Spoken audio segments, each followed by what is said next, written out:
নমস্কার, নিউজ নাওয়ের পর্দায় রাত 10টার সংবাদে আপনাদের সকলকে স্বাগত। আপনাদের সাথে রয়েছে আমি কাবেরী। বিশেষ সংবাদ নিয়ে প্রথমেই দেখে নেব আজকের নিউজ হেডলাইন্স। দক্ষিণ জেলায় দুর্যোগ পরিস্থিতি মোকাবেলায় প্রশাসন প্রস্তুত বলে জানিয়েছেন মুখ্যমন্ত্রী Manik Saha.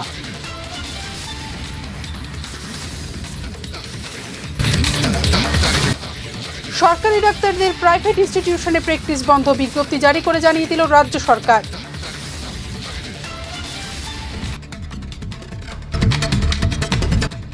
SSC GD constable পরীক্ষায় সার্টিফিকেট জালিয়াতির অভিযোগ তুলে আগরতলায় বিক্ষোভ প্রদর্শন করল বেকাররা।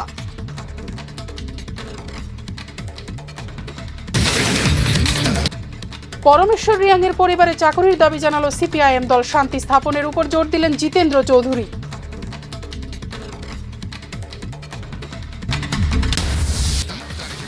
মেলাঘরে টানা বৃষ্টিতে জলের নিচে ধান ক্ষেত, আর্থিক ক্ষতির সম্মুখীন কৃষকরা।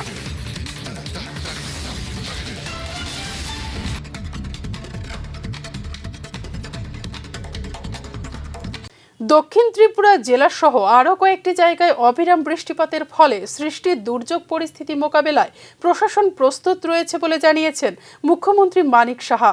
নিজের সামাজিক মাধ্যমে পোস্ট করে একথা জানান মুখ্যমন্ত্রী। সংশ্লিষ্ট অঞ্চলের জনগণকে আশ্বস্ত করে তিনি জানিয়েছেন যে কোনো ধরনের পরিস্থিতি মোকাবিলার জন্য নেওয়া হয়েছে প্রশাসনিক প্রস্তুতি। মানুষকে আতঙ্কিত না হওয়ার পরামর্শ দিয়েছেন তিনি। মুখ্যমন্ত্রী জানিয়েছেন, প্রশাসন সার্বিক পরিস্থিতি নিবিড়ভাবে পর্যবেক্ষণ করেছে এবং যে কোনো পরিস্থিতি মোকাবিলায় প্রস্তুত রয়েছে।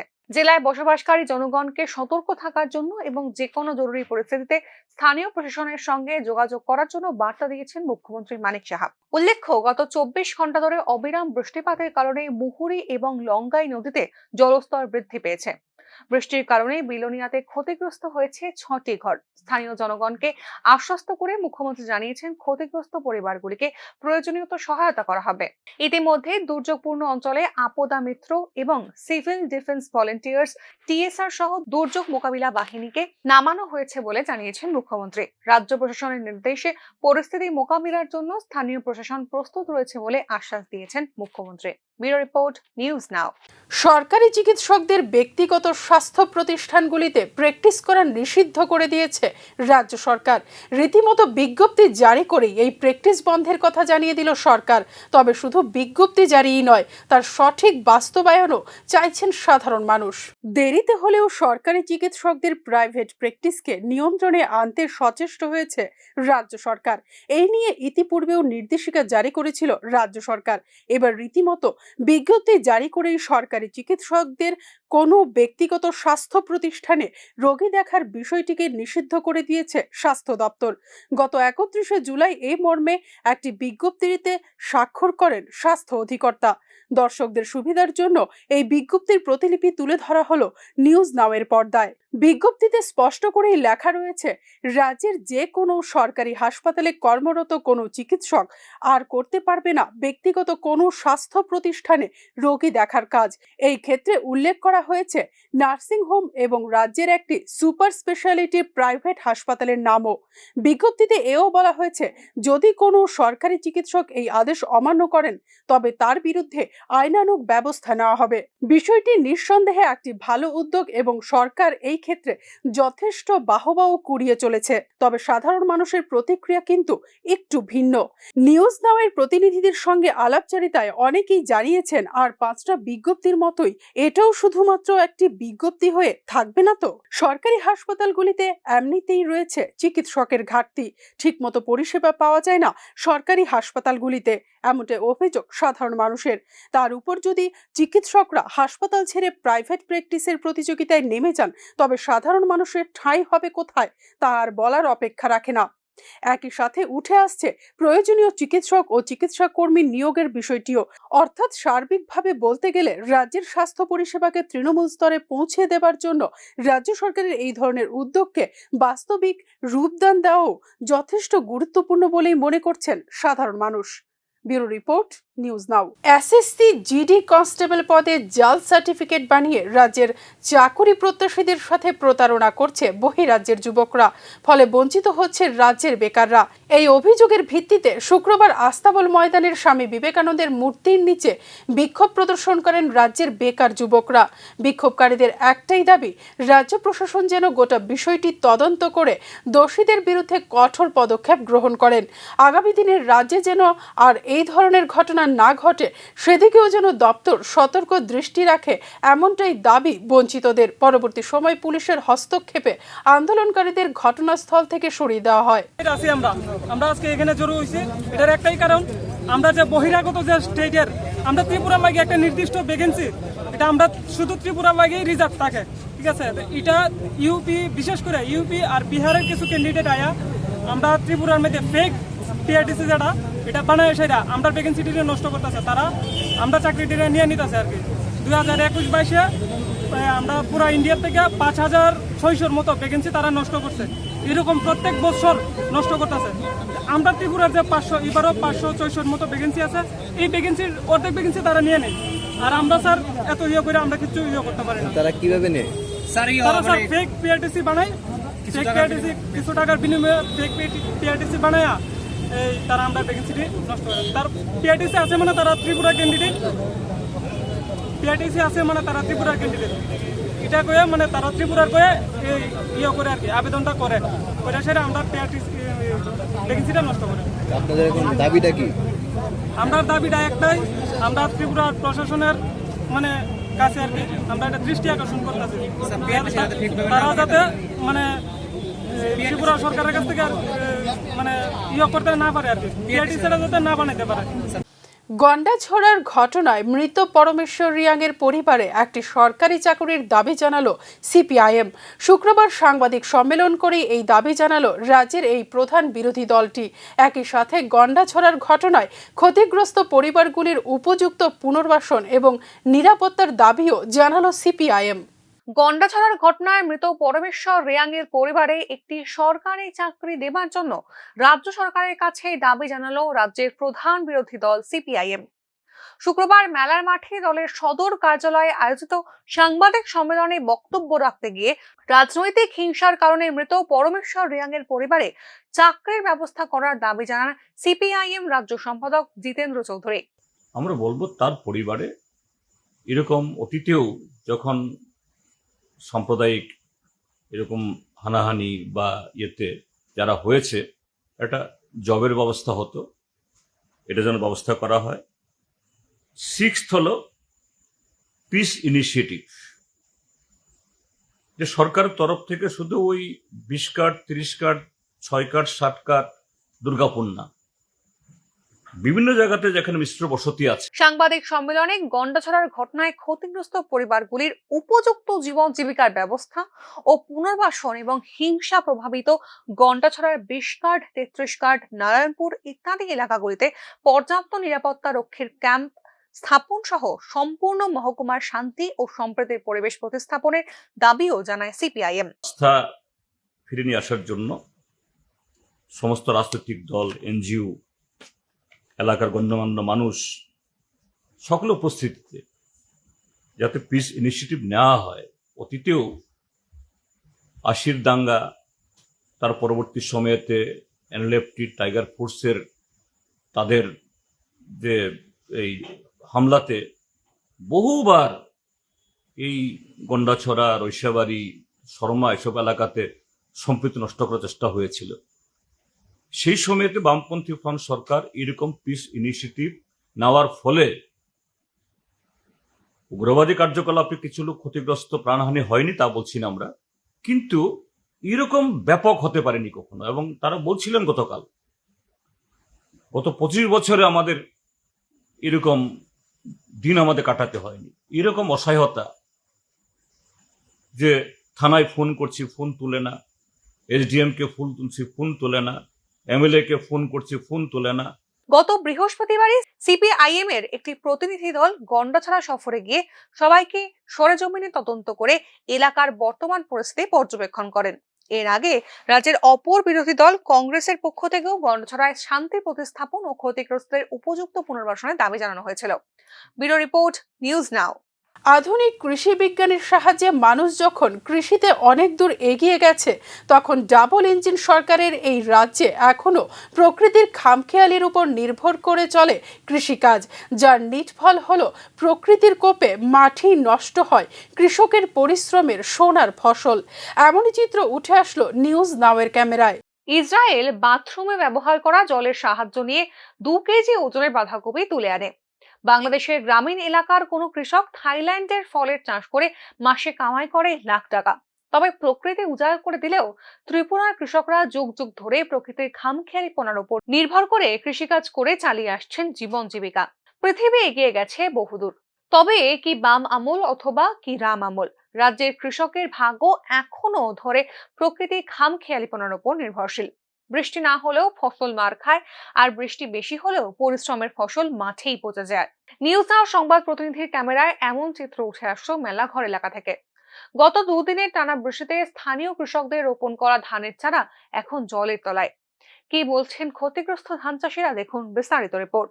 মানুষ লাগাইতেছে, যাক আমরা অনেক ড্রাইভারে তারপরে আমরা জমি লাগালাম, জমি লাগানোর পরে কিছু আছে জমি অনেক জল তুলে এটি মানে 10-15 দিন না হইতে পারে, কিছু আছে আবার বাইতে আছে।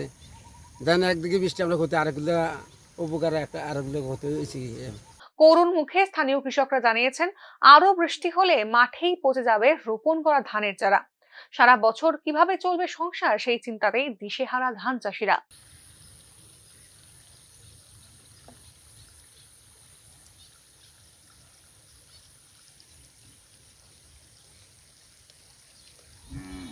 প্রকৃতির খামখেয়ালিপনার সঙ্গে গোদের ওপর বিষ ফোঁড়ার মতো আরো প্রাসঙ্গিক বিষয় হলো ক্ষতির শিকার কৃষকদের সাহায্য করতে কৃষি দপ্তর চরম উদাসীন। ওদের বৃষ্টি অথবা অনাবৃষ্টিতে ক্ষতিগ্রস্ত কৃষকদের আর্থিক সাহায্যের বিষয়ে সব আমলেই চলছে দড়ি টানাটানি। সরকার যখন মুখে বলছে তাদের লক্ষ্য কৃষকদের উপার্জন ডাবল করা, বাস্তব পরিস্থিতি কিন্তু তার সম্পূর্ণ ভিন্ন। আজও ফসল ঘরে তোলার জন্য আকাশের দিকে হাঁ করে তাকিয়ে থাকেন রাজ্যের তাবৎ কৃষকরা। বলাই বাহুল্য, আধুনিক কৃষি থেকে এখনো বহু দূরে Tripura. Bureau report, news now. Tripura মধ্যশিক্ষা পর্ষদ পরিচালিত 10ম ও দ্বাদশ মানের পরীক্ষা সারা দেশের মধ্যে কঠিনতম। যৌথ সমীক্ষায় তা প্রকাশ করল কেন্দ্রীয় সরকার এবং এনসিইআরটি। তবে এই ক্ষেত্রে সর্বভারতীয় পরীক্ষায় সাফল্যের মানের বিষয়টিও উঠে আসছে সমান্তরালভাবে। কোন রাজ্যের মাধ্যমিক ও উচ্চ মাধ্যমিকের বোর্ড পরীক্ষা সবচেয়ে কঠিন? এই প্রশ্নটা নিশ্চয়ই কোনো না কোনো সময় মাথায় এসেছে আপনার। এর উত্তর দিয়েছে কেন্দ্রীয় সরকার এবং এনসিইআরটির সদ্য প্রকাশিত যৌথ সমীক্ষা ইউনিট পরখ। পরখের রিপোর্ট অনুসারে ত্রিপুরা মধ্যশিক্ষা পর্ষদের 10ম এবং দ্বাদশ মানের পরীক্ষা সারা দেশে অন্যদের তুলনায় সবচেয়ে বেশি কঠিন। এরপরই রয়েছে মহারাষ্ট্র, গোয়া, ছত্তিশগড় এবং পশ্চিমবঙ্গের নাম। 17টি স্কুল শিক্ষা বোর্ডের ইংরেজি ও গণিত বিষয়ের প্রশ্নপত্র বিশ্লেষণ করে এই সিদ্ধান্তের কথা উল্লেখ করা হয়েছে কেন্দ্রীয় সরকার এবং এনসিইআরটির যৌথ সমীক্ষা ইউনিট পরখে। এনসিইআরটির এই রিপোর্ট অনুসারে ত্রিপুরা মধ্যশিক্ষা পর্ষদের কঠিন প্রশ্নের অনুপাত সবচেয়ে বেশি, শতাংশের হিসেব যা প্রায় 66.6%। এরপরে রয়েছে মহারাষ্ট্র মাধ্যমিক ও উচ্চ মাধ্যমিক শিক্ষা বোর্ড 53.53%, গোয়া বোর্ড 44.66%, ছত্তিশগড় মাধ্যমিক শিক্ষা বোর্ড 44.44% এবং পশ্চিমবঙ্গ মধ্যশিক্ষা বোর্ড 33.33%। কেন্দ্রীয় সরকার এবং এনসিইআরটির যে 17টি বোর্ড পরীক্ষার বিশ্লেষণ করে এই সিদ্ধান্ত নিয়েছে, সেগুলোর মধ্যে রয়েছে পাঞ্জাব, হরিয়ানা, উত্তরপ্রদেশ, অন্ধ্রপ্রদেশ, উত্তরাখণ্ড, গুজরাট, মণিপুর, ওড়িশা, নাগাল্যান্ড, হিমাচল এবং কেরালা। বিশ্লেষণে 17টি স্কুল বোর্ডের প্রশ্নপত্রের জ্ঞানগত চাহিদাও দেখা হয়েছে। সমীক্ষায় উল্লেখ করা হয়েছে, হরিয়ানা বোর্ডের প্রশ্নপত্রে সর্বাধিক 64.71% এমন প্রশ্ন ছিল যা মুখস্থ করার ক্ষমতা পরীক্ষা করে। এরপরেই রয়েছে গোয়া 57.89%, হিমাচল প্রদেশ স্কুল শিক্ষা বোর্ড 53.13% এবং ওড়িশা 50.77%।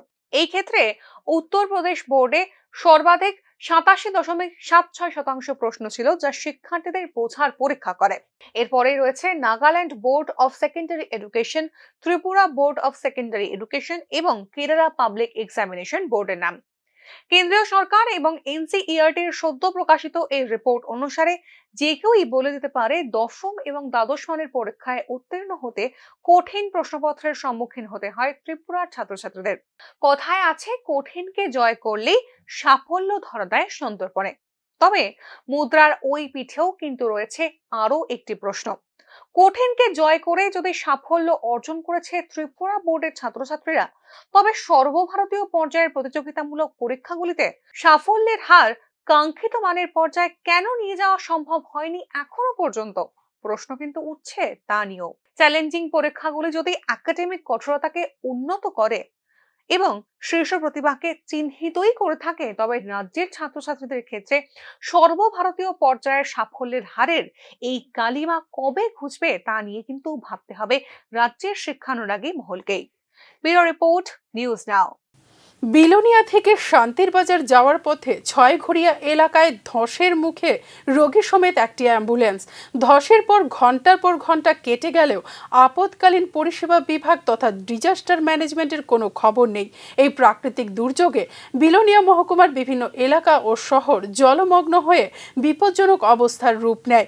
ছয়ঘরিয়া এলাকার বাসিন্দারা বিপর্যয় মোকাবিলা দপ্তরকে খবর পাঠানো সত্ত্বেও কোনো ভূমিকা না দেখে রোগীকে বাঁচাতে এলাকার সাধারণ মানুষ ধসে পড়া টিলার মাটি পরিষ্কারের কাজে হাত লাগান। প্রশ্ন উঠছে, সরকার যাদের দায়িত্ব দিয়েছেন শুধু জনগণকে আপৎকালীন পরিষেবা প্রদান করার জন্য, তাদের যদি এই দুর্যোগপূর্ণ পরিস্থিতিতে খুঁজে পাওয়া না যায়, তবে কোথায় যাবেন সাধারণ মানুষ? তবে এক্ষেত্রে ত্রাতার ভূমিকায় দেখা গেল দক্ষিণ জেলার 7 নম্বর আসনের জেলা পরিষদের প্রার্থী নীতিশ দেবনাথ ওরফে সুমনকে। ভোটের আগেই জনসেবায় বিজেপি মনোনীত জেলা পরিষদের 7 নম্বর আসনের প্রার্থী নীতিশ। খবর পেয়ে ওনার দলীয় কর্মীদের সাথে নিয়ে অ্যাম্বুলেন্সকে হাসপাতাল পৌঁছানোর জন্য রাস্তা পরিষ্কারের কাজে হাত লাগান তিনি। দুর্যোগ মোকাবিলা দপ্তরের এহেন কাজে ছি রব উঠেছে এলাকা জুড়ে। শুক্রবার ত্রিপুরা আদিবাসী মহিলা সমিতির পক্ষ থেকে রামনগরের নবনির্বাচিত বিধায়ক দীপক মজুমদারকে সম্বর্ধনা জানানো হয়। সম্বর্ধনা জ্ঞাপন অনুষ্ঠানে দীপক মজুমদার ছাড়াও উপস্থিত ছিলেন কর্পোরেটর ভাস্বতী দেববর্মা, ত্রিপুরা আদিবাসী মহিলা সমিতির সহ সভানেত্রী লতিকা দেববর্মা সহ অন্যান্যরা। কেবলমাত্র মহিলাদের দ্বারা পরিচালিত ত্রিপুরা আদিবাসী মহিলা সমিতি 1953 সাল থেকে পথ চলা শুরু করে। তারপর থেকেই এই সমিতিটি মহিলা ও শিশুদের উন্নয়নের জন্য কাজ করে চলছে। বস্তি এলাকায় মহিলাদের জন্য রাত্রিকালীন বিদ্যালয়ও চালু করে। 2008 সালে জনজাতি মেয়েদের নিয়ে প্রগতি স্কুল সংলগ্ন অনুরূপা একাডেমির সূচনা হয়, যেখানে মেয়েরা থেকে খেয়ে পড়াশোনা করার সুযোগ পান। স্বাবলম্বী হওয়ার লক্ষ্যে তাদেরকে বিভিন্ন ধরনের প্রশিক্ষণও দেওয়া হয়। এই সম্বর্ধনা জ্ঞাপন অনুষ্ঠানে মেয়র তথা দীপক মজুমদার বলেন, নারী শিক্ষা ও নারীদের আত্মনির্ভর করতে কাজ করে গেছেন অনুরূপা মুখার্জি। প্রধানমন্ত্রী মহিলাদের আত্মনির্ভর করার জন্য কাজ করে চলেছেন। রাজ্য সরকারও নারীদের সুরক্ষা ও আত্মনির্ভর করে তোলার জন্য চেষ্টা করে চলেছে। নারীদের সম্মান ও আত্মনির্ভর করতে পারলেই দেশ এগিয়ে যাবে। বিভিন্ন ব্যক্তি প্রতিষ্ঠান আমাকে সম্মোধিত করছে, খুব ভালো লাগছে যে আমাকে তারা সুন্দরভাবে গ্রহণ করেছে। তো আজকে মহিলা আদিবাসী সমিতির পক্ষ থেকে যে সম্বোধনা দেওয়া হয়েছে, তাতে আমি তাদেরকে অনেক ধন্যবাদ আর কৃতজ্ঞতা প্রকাশ করছি। খুব ভালো লাগছে, কারণ এই সমিতি যখন অনুপম মুখার্জি ছিলেন তখন দু একবার আমার সুযোগ হয়েছিল যে একটু প্রবলেম আসা, ওনার মৃত্যুর দিনও আমি উপস্থিত ছিলাম, কথা জানিয়েছিলাম, মনে আছে। উনি একটা বলছেন আমাদের কোম্পানিটা, উনি একটা ব্যক্তি প্রতিষ্ঠান অনুপম মুখার্জি, উনি বিশেষ করে কথায় আছে, রাখে ঈশ্বর তো মারে কার সাধ্য। তেমনই ঘটনার সামনে এলো কেরলের ধসে বিধ্বস্ত ওয়েনাড থেকে। ধসের 4 দিন পর একটি বাড়ি থেকে 4 জনকে জীবিত অবস্থায় উদ্ধার করলো দুর্যোগ মোকাবিলা বাহিনী। প্রবল বৃষ্টিপাত ও ধসে বিধ্বস্ত ওয়েনাডের বধ্যভূমি থেকে একের পর এক মৃতদেহ উদ্ধার করা হচ্ছে। মৃতের সংখ্যা অতিক্রম করেছে 300। এর মধ্যেই সামনে আসলো মিরাকেলের ঘটনা। চুরাইমালা গ্রাম থেকে 3 কিলোমিটার দূরে পারাভেট্টি কুনুতে একটি ভগ্নপ্রায় বাড়ি থেকে শুক্রবার 4 জনকে জীবিত অবস্থায় উদ্ধার করলো দুর্যোগ মোকাবিলা বাহিনী।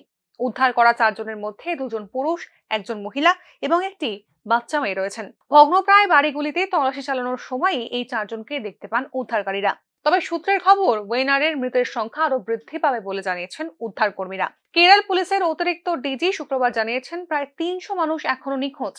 348টি বাড়ি পুরোপুরি নিশ্চিহ্ন হয়ে গিয়েছে। শুক্রবার সকাল থেকে উদ্ধারকারীদের 40টি দল আবারও উদ্ধার কাজ শুরু করেছে। চূড়ালমালাতে উদ্ধার কাজে আরো গতি আনার জন্য বৃহস্পতিবার রাতের মধ্যেই অস্থায়ী সেতু বানিয়েছে সেনা। বৃহস্পতিবার ওয়েনারে যান কংগ্রেস নেতা রাহুল গান্ধী ও প্রিয়াঙ্কা গান্ধী। কেরল সরকারকে সমস্ত রকম সাহায্য করা হবে বলে জানিয়েছে কেন্দ্রীয় সরকার। তবে সমস্ত ছাপিয়ে বিধ্বস্ত ওয়েনারে এখন শুধুই হাহাকারের ছবি। ব্যুরো রিপোর্ট, নিউজ নাও।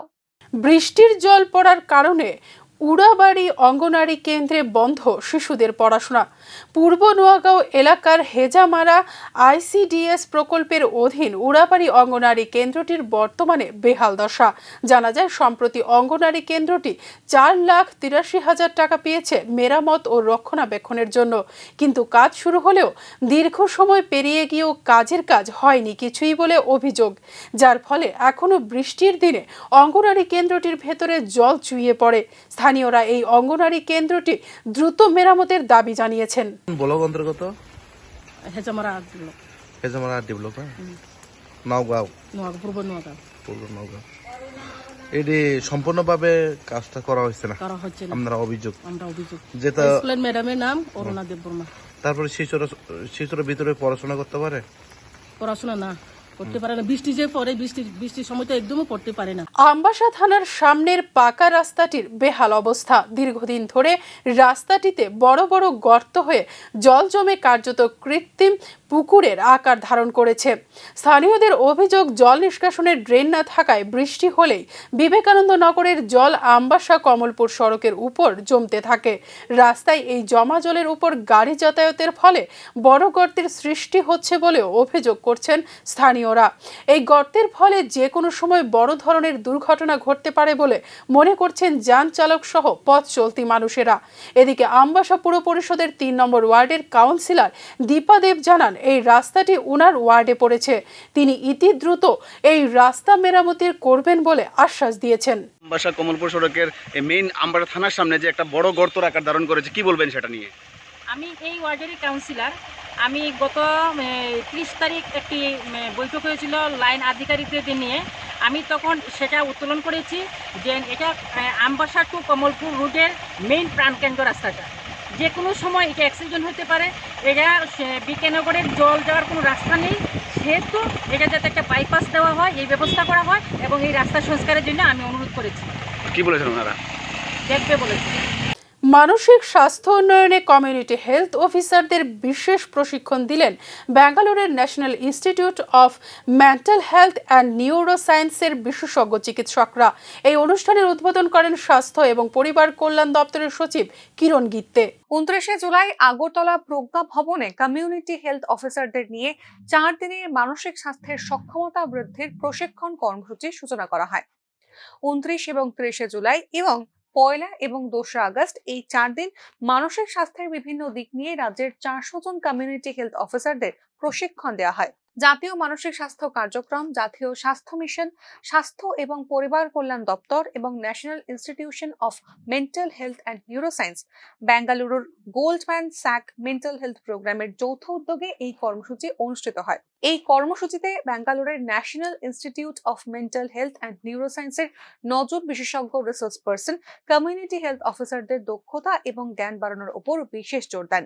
মানসিক স্বাস্থ্য একটি গুরুত্বপূর্ণ বিষয় যা সামাজিক এবং মানসিক সুস্থতার সঙ্গে সম্পর্কিত। দ্রুত গতির জীবনযাত্রা, প্রতিযোগিতামূলক পরিবেশ এবং বিভিন্ন সমস্যার কারণে মানসিক চাপ বেড়ে চলছে বর্তমান সময়। অনেক ক্ষেত্রে জীবনধারার পরিবর্তন বা শারীরিক কারণে মানসিক স্বাস্থ্যের সমস্যা দেখা দিতে পারে। উদ্বেগ, বিষণ্ণতা, দ্বিধাগ্রস্ততা, মাদকাসক্তি মানুষকে গ্রাস করছে। এই পরিস্থিতিতে মানসিক স্বাস্থ্য কর্মসূচি অত্যন্ত প্রয়োজনীয়। একটি সুস্থ ও সমৃদ্ধ সমাজ গড়ার জন্য মানসিক স্বাস্থ্য কর্মসূচির গুরুত্ব অপরিসীম বলেই জানিয়েছেন অনুষ্ঠানে উপস্থিত চিকিৎসকরা। और मैं किसी मीटिंग में मुझे दिल्ली जाना पड़ा था, तो मैं उस प्रोग्राम में आ नहीं पाया। तो मैंने मेरे डिक्टरी सेशन में आने के लिए मैंने विनती की, क्योंकि ये जो स्टेट कैपेसिटी बिल्डिंग प्रोग्राम है जो CHO का, ये बहुत ही इम्पोर्टेंट है।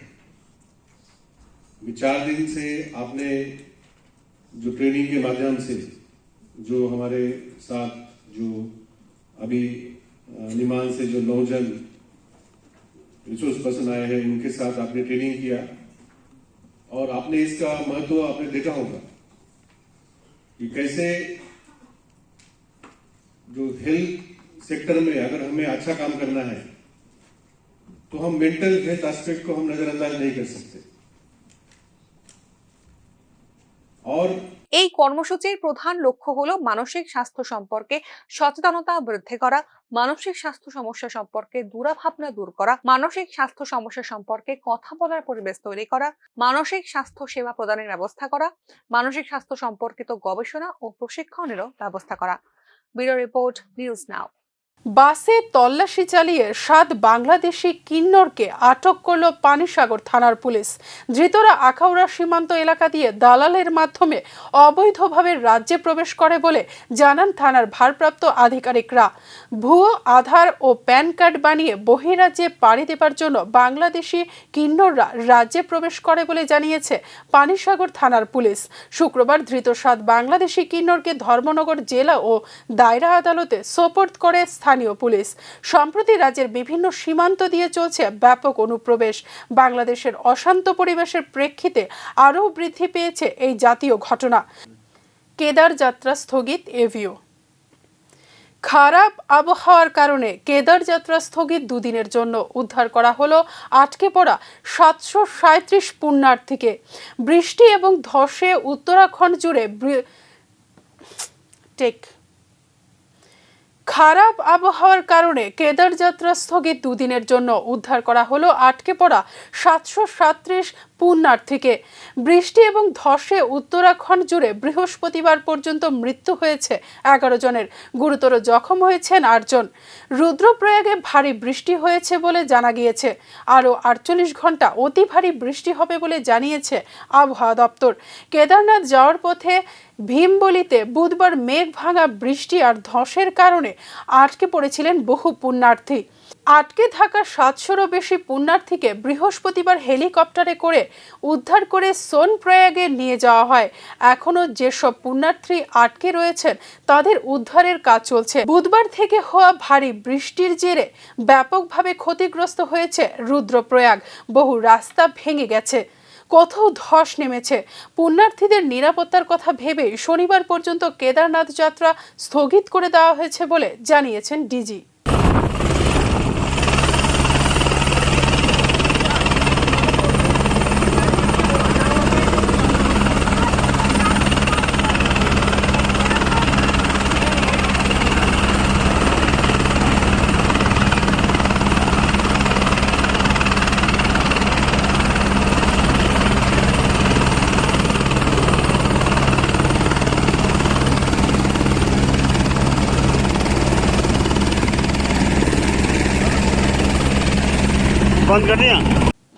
ধান বপন এভিও।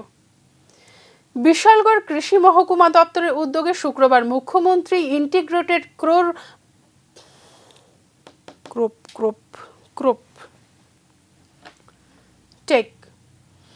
বিশালগড় কৃষি মহকুমা দপ্তরের উদ্যোগে শুক্রবার মুখ্যমন্ত্রী ইন্টিগ্রেটেড ক্রপ ম্যানেজমেন্ট কর্মসূচিকে সফল করার লক্ষ্য নিয়ে এক সার্বজনীন ধান বপন অনুষ্ঠানের আয়োজন করা হয়। আমন ধানের সর্বাধিক উৎপাদনের লক্ষ্য রেখে সংশ্লিষ্ট অনুষ্ঠানের আয়োজন করে স্থানীয় কৃষি দপ্তর। অনুষ্ঠানে স্থানীয় বিধায়ক সহ কৃষি দপ্তরের আধিকারিকরা উপস্থিত ছিলেন। প্রসঙ্গত, ধান চাষিদের সাহায্য করার জন্য রাজ্যে সহায়ক মূল্যে চাষিদের কাছ থেকে ধান ক্রয় করছে রাজ্য সরকার। চলতি বছরেও জারি রয়েছে এই কর্মসূচি। পশ্চিম জেলা স্কুল স্পোর্টস বোর্ডের উদ্যোগে শুক্রবার বাধারঘাট জুডো হলে অনুষ্ঠিত হলো অনূর্ধ্ব 14, 17 ও 19 বছরের বালক বালিকা বিভাগে জুডো প্রতিযোগিতা। পশ্চিম জেলার 3টি মহকুমা সদর, জিরানিয়া, মোহনপুর থেকে উভয় বিভাগের 37 জন খেলোয়াড় অংশগ্রহণ করে। জিরানিয়া থেকে বালক বালিকা উভয় বিভাগে 14 জন, সদর থেকে উভয় বিভাগে 14 জন, মোহনপুর থেকে উভয় বিভাগে 9 জন খেলোয়াড় পশ্চিম জেলা ভিত্তিক আসরে অংশগ্রহণ করে। এখান থেকে বাছাই করে রাজ্য ভিত্তিক আসরের জন্য দল গঠন করা হবে। পশ্চিম জেলা ভিত্তিক judo competition under 14 boys and girls 17 boys and girls এবং 19 বয়েজ অ্যান্ড গার্লস। এখান থেকে যে দল নির্বাচিত হবে সেই দল স্টেট লেভেল বা আমাদের যে কোটা অনুযায়ী যে পারফরমেন্স ভিত্তিতে যে দল নির্বাচিত হবে তারা পশ্চিম স্টেট লেভেল অংশগ্রহণ করবে। তবে এই অংশগ্রহণ এই বছর আমাদের একটা বিশেষ সুখবর রয়েছে। ত্রিপুরা স্কুল স্পোর্টস বোর্ড মানে ওয়েস্ট ডিস্ট্রিক্ট ইউথ অ্যাফেয়ার্সের এখনকার মতো সংবাদ এই পর্যন্ত। আমাদের পরবর্তী আপডেটস পেতে চোখ রাখুন নিউজ নামের পর্দায়।